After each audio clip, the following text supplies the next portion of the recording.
আসসালামু আলাইকুম প্রিয় শিক্ষার্থীবৃন্দ, তোমাদের সবাইকে ধারাবাহিক লেকচারগুলোর আজকে এ ক্যাট ইন দ্য রেইন এই সংক্ষিপ্ত ছোট গল্পটির বিশ্লেষণের ক্লাসে স্বাগত জানাচ্ছি।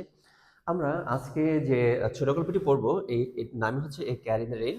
আমরা দেখতে পাচ্ছি যে বৃষ্টির মধ্যে একটি ছোট্ট বিড়াল বসে আছে টেবিলের নিচে। এই বিড়ালের গল্পটি দিয়েই মূলত আমাদের যে ছোট গল্পটির ধীরে ধীরে অগ্রসর ঘটে। এবং আমেরিকান একটি কাপলের মধ্যে যে কথোপকথন, দ্বন্দ্ব, তাদের মধ্যে আবেগের যে দুইজনের মধ্যে ভারসাম্য, এই সমস্ত বিষয়গুলো খুব চমৎকারভাবে তুলে ধরেছেন আমাদের আজকের অথর আর্নেস্ট হেমিংওয়ে। এবং ওনার যদি পুরো নামটা দেখার চেষ্টা করি তাহলে তোমরা একটু লক্ষ্য করে যদি দেখো, আর্নেস্ট মিলার হ্যামিংওয়ে ওনার নাম হচ্ছে এটা। Was an American writer. এইটুকু হচ্ছে গুরুত্বপূর্ণ, আমাদের এই বিষয়টা আমাদের এটা জেনে নিলাম। উনি নোবেলিস্টও ছিলেন, একই সাথে ছোট গল্পও কিন্তু উনি লিখতেন। নোবেলিস্ট এবং ছোট গল্প এই দুটি বিষয় ওনার মধ্যে বেশি ছিল এবং রাইটারের বেশি অংশ ছিল। উনি একটা সময় রিপোর্টার ছিলেন, পত্রিকার রিপোর্টার হিসেবে কাজ করেছেন। আমেরিকান নাগরিক হলেও প্রথম বিশ্বযুদ্ধের সময় কিন্তু উনি ইতালিতে অবস্থান করেছেন। আমরা কিন্তু ইতালিরও একটা ঘটনা, ইতালির একটা মানে অংশ আমরা কিন্তু আজকের ছোট গল্পের মধ্যে পাবো। আমরা পরবর্তীতে যদি দেখার চেষ্টা করি, হেমিংওয়ে কিন্তু ছোট গল্প লিখেছেন এবং একই সাথে 10 পয়েন্টস 10টি কবিতাও লিখেছেন। এখানে কিন্তু আমরা দেখতে পাচ্ছি 10টি কবিতা রয়েছে ওনার। আর এইখানে আমরা যদি যে গুরুত্বপূর্ণ বিষয়টা আমাদের জানা প্রয়োজন তা হচ্ছে উনি কোন টাইপের লেখা। অনেক কবি কিন্তু মানে সকল কবি কিন্তু একই টাইপের লেখা লেখেন না, ভিন্ন ভিন্ন টাইপের লেখা লেখেন, ভিন্ন ভিন্ন বিষয় উপস্থাপন করার চেষ্টা করেন। বিভিন্ন রাইটারের ভিন্ন ভিন্ন মানে এখানে কিন্তু সেক্টর রয়েছে। তাহলে হেমিংওয়ের writing often focused on theme of war. কোন বিষয় এখানে চলে আসে? যুদ্ধ, ভালোবাসা, তাহলে অ্যাডভেঞ্চারের বিষয়গুলো, হিউম্যান স্ট্রাগল, মানুষের যে স্ট্রাগল রয়েছে, এই বিষয়গুলো কিন্তু চলে আসে। তাহলে এই বিষয়গুলোর যে কোনো একটা বিষয় কিন্তু আমরা আজকে পাবো। অ্যাকচুয়ালি আমেরিকান দুইজন মানুষ, কাপল, ওনাদের মধ্যে কথোপকথন, ওনাদের মধ্যে আবেগের ভারসাম্যের অভাব এবং একই সাথে একজনের চাওয়া এবং পাওয়ার মধ্যে যে তফাৎ, পার্থক্য, মেয়েদের অনুভূতি, এই বিষয়গুলো কিন্তু চমৎকারভাবে উনি উঠিয়ে তুলে ধরেছেন এই গল্পটির মাধ্যমে। আমরা সেটা ধীরে ধীরে জানবো। আচ্ছা, এরপরে কিন্তু আমরা দেখতে পাই উনি কিন্তু নোবেল পুরস্কার পেয়েছিলেন ওনার লিটারেচারের জন্য, সাহিত্যের জন্য নোবেল পুরস্কার পান হচ্ছে 1954 সালে। এটুকু জানা থাকলেই হবে আমাদের ওনার সম্পর্কে। তবে আরেকটি প্রাকৃতিক ঘটনা রয়েছে ওনার। উনি কিন্তু শেষের দিকে একটু অসুস্থ হয়ে যান। অসুস্থতার কারণে বিশেষ করে শেষের দিকে উনি লেখালেখি খুব বেশি করতে পারেন না।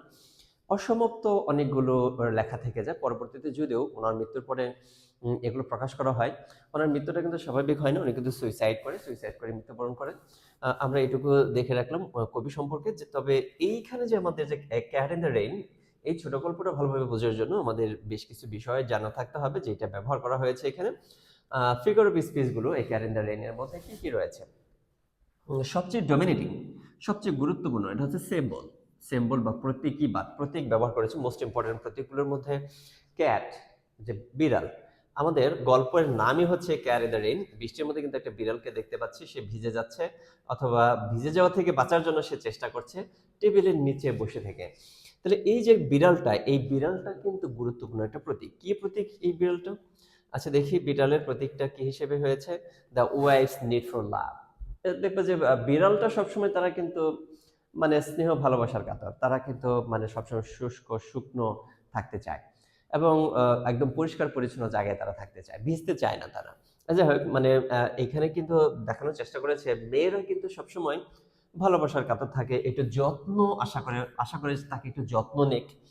একই সাথে সে একটু মানে চতুর্দিক থেকে প্রোটেক্টেড থাকুক, সুরক্ষিত থাকুক। এই জায়গাগুলো কিন্তু মেয়েদের একটি পছন্দের জায়গা। ইমোশনাল ওয়ার্মথ, এই সমস্ত কিছু কিন্তু কি করছে, সিম্বলাইজ করছে ক্যাটটা, বিড়ালটা। যেখানে বিড়াল দেখানো হচ্ছে বা যেখানে বিড়ালকে দেখানো হচ্ছে সেখানে কিন্তু অ্যাকচুয়ালি দেখানোর চেষ্টা করা হচ্ছে বা বোঝানোর চেষ্টা করা হচ্ছে মেয়েদের আবেগের বা মেয়েদের চাওয়ার যে জায়গাগুলো কি কি থাকতে পারে সেইটা। তাহলে এই জায়গাটা দিয়ে কিন্তু বোঝানো হয়েছে মেয়েদের যে ভালোবাসা চাওয়ার প্রবণতা, একটু যত্ন চাওয়ার প্রবণতা বা যত্ন পাইলে তাদের একটু ভালো লাগে, এটা যে তারা একটু প্রত্যাশা করে, এটার প্রবণতা, এবং একটু সুরক্ষিত থাকতে পছন্দ করে, তাকে কেউ একটু সুরক্ষা দেখ, তাকে কেউ একটু যত্ন করে রাখুক, এটা সে পছন্দ করে। ইমোশনালি তাকে একটু উষ্ণ করে রাখুক, তাকে একটু মনটা একটু ফুরফুরা করে রাখুক বা ভালো রাখুক, এটা কিন্তু মেয়েরা চায় নর্মালি। আমরা যদি দ্বিতীয় সিম্বলটা দেখি, এখানে কিন্তু 3টি গুরুত্বপূর্ণ সিম্বল রয়েছে। দ্বিতীয় সিম্বলটা হচ্ছে রেইন, বৃষ্টি। এই বৃষ্টি হচ্ছে লনলিনেস, শূন্যতা, এমটি। আমরা যখন রাস্তাঘাটে যখন বৃষ্টি দেখি, স্বাভাবিক যে দৃশ্য, সেই দৃশ্য কিন্তু থাকে না, রাস্তাঘাট কিন্তু ফাঁকা হয়ে যায়, মানুষজন থাকে না। তাহলে এইখানে বৃষ্টি কিন্তু লনলিনেস, স্যাডনেস এবং ইমোশনালি এমটিনেসকে বোঝাচ্ছে। আশা করি তোমরা বুঝতে পেরেছো। আরেকটি রয়েছে হোটেল বা রুম। হোটেলে যে ওনারা উঠেছে বা রুমে উঠেছে, ওর হোটেল বা রুম সবসময় একটি আবদ্ধ জায়গা, একটি সীমাবদ্ধ জায়গা, সীমিত জায়গা। এই জায়গাটাকে এখানে বোঝানোর চেষ্টা করা হয়েছে, ইমোশনাল আইসোলেশনকে বোঝানো হয়েছে। এখানে বেশ কিছু ইমেজেরই রয়েছে, ইমেজ।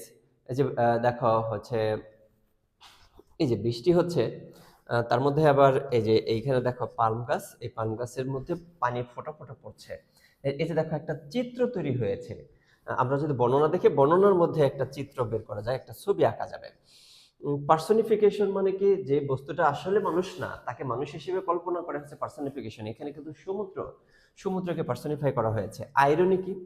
আইরনি হচ্ছে সিচুয়েশনাল আইরনি, হচ্ছে এখানে আইরনিটা কিরকম? অ্যাকচুয়ালি আমি যা বলছি, যা চাচ্ছি, অ্যাকচুয়ালি তা পাচ্ছি না, পাচ্ছি তার উল্টোটা। এটা হচ্ছে আইরনি। কিভাবে আইরনি হবে এখানে একটু দেখে নিই। আমরা যখন পড়বো তখন আরো দেখবো। The web goes out to save the cat. ওই যে বিড়ালটা দেখলাম, যেটা হচ্ছে বাহিরে ভিজতে ছিল, এই বিড়ালটাকে রক্ষা করার জন্য, সুরক্ষা দেওয়ার জন্য, তাকে মানে হচ্ছে একটু শুকনো জায়গায় আনার জন্য, সে কিন্তু সেই দোতলা থেকে নেমে ওই বিড়ালকে মানে সুরক্ষা দেওয়ার জন্য, নিয়ে আসার জন্য যায়। কিন্তু যাওয়ার সাথে সাথে দেখে বিড়ালটা চলে গেছে, বিড়ালটা ডিসঅ্যাপিয়ার হয়ে গেছে, অদৃশ্য হয়ে গেছে বা চলে গেছে অন্য কোনো জায়গায়। এই যে বিড়ালকে আনার জন্য সে গেল, সুরক্ষা দেওয়ার জন্য গেল যখন, তখন কিন্তু তাকে আর খুঁজে পেল না। কিন্তু পরবর্তীতে শেষের দিকে দেখা যায় যে তার রুমের মধ্যে অন্য একজন একটি বিড়াল নিয়ে এসেছে। হোটেলের একজন মানুষ দেখে, একটা মেয়ে তার জন্য বিড়াল নিয়ে এসেছে, সে বিড়ালের জন্য গিয়েছিল, বিড়ালটা তাকে সে পায়নি, এইটা দেখে অন্য একজন তাকে বিড়ালটা এনে দিয়ে গেল। এই যে দেখো, যখন সে চাইলো তখন সে পেল না, আর যখন সে প্রত্যাশা করে নাই তখন সে পেয়ে গেছে।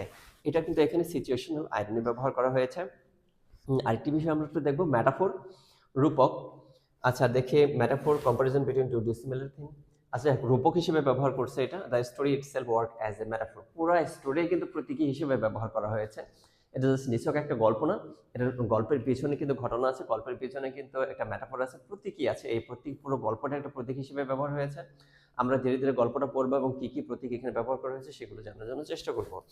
তাহলে আশা করি তোমরা এই পুরো বিষয়টা বুঝতে পেরেছো। এখানে the tune is quite sad, restricted আছে। যাই হোক, আমরা কিন্তু পুরো বিষয়টা যদি এক নজরে দেখি, সিম্বল কি কি আছে? 3টা সিম্বল রয়েছে, ক্যাট, রেইন এবং হোটেল অথবা রুম। ইমেজেরি কি রয়েছে? Rain, sea, garden, empty square. Empty square বলতে কোনটা? এই যে যখন আমরা গল্পটার স্টার্টিং দেখি, তখন এই যে বৃষ্টি হওয়ার কারণে, এই যে বৃষ্টি হওয়ার কারণে দেখো, এই যে যে মনোমেন্টটা চতুর্দিকে মোটামুটি খালি, শূন্য হয়ে গেছে। এখানে কিন্তু কোনো লোকজন নেই, যেরকম লোকজন থাকার কথা সেরকম কিন্তু লোকজন নেই। তাহলে এটা কিন্তু এখানে সিম্বলাইজ বা এখানে নিয়ে এসেছে। এটা যদি আমরা দেখি, পার্সনিফিকেশন কি, দ্য সি ব্রোক, এই যে সমুদ্র যে গর্জে আসছে, ঢেউটা আসতে পড়ছে, এটা মানুষের মতো দেখানো হচ্ছে এখানে। Irony, cat disappear later appear. যখন সে চাইলো তখন তাকে যে পায়নি, আর যখন সে প্রত্যাশা করে তখন তার রুমের মধ্যে চলে আসছে বা রুমের মধ্যে অন্য একজন নিয়ে আসছে। আর ম্যাটাফোর কি? ক্যাট। এই ক্যাটটা কি হিসেবে ম্যাটাফোর হিসেবে কাজ করছে? Wife's emotional need. এই যে মহিলা, এই যে মেয়ে, তার যে একটা আবেগিক একটা সাপোর্ট প্রয়োজন, এইটা মানে মূলত প্রকাশ করার জন্য মূলত এখানে ব্যবহার করা হয়েছে। এর মানে একটা দেখো, এখানে কিন্তু বলা হলো, যখন সে আবেগের জন্য গেল, মানে বিড়ালের জন্য, বিড়ালই তো আবেগ হিসেবে কাজ করছে, যখন সে বিড়ালের জন্য গেল তখন কিন্তু সে বিড়ালটা পায়নি। কিন্তু যখন সে রুমে বিড়ালের জন্য প্রত্যাশাই করে নাই, তখন অন্য একজন ওই আবেগটা বা বিড়ালটা নিয়ে আসছে তার জন্য। আচ্ছা যাই হোক, আশা করি তোমরা বুঝতে পেরেছো। এর পরবর্তীতে আমাদের যে এখানে ছোট গল্পটি আছে, এই গল্পটা আমরা খুব সহজে ছোট ছোট অংশে ভাগ করে তোমাদের সামনে উপস্থাপন করার চেষ্টা করব, ভিজুয়াল করে উপস্থাপন করার চেষ্টা করব, যাতে তোমরা পুরো বিষয়টা সুন্দরভাবে বুঝতে পারো। এবং আশা করি পরবর্তী যে লেকচারগুলো রয়েছে সেই লেকচারগুলো তোমরা মনোযোগ দিয়ে দেখবে। কোনো ধরনের প্রশ্ন যদি থাকে সেই প্রশ্নগুলো অবশ্যই আমার লাইভ ক্লাসে জিজ্ঞেস করতে পারবে।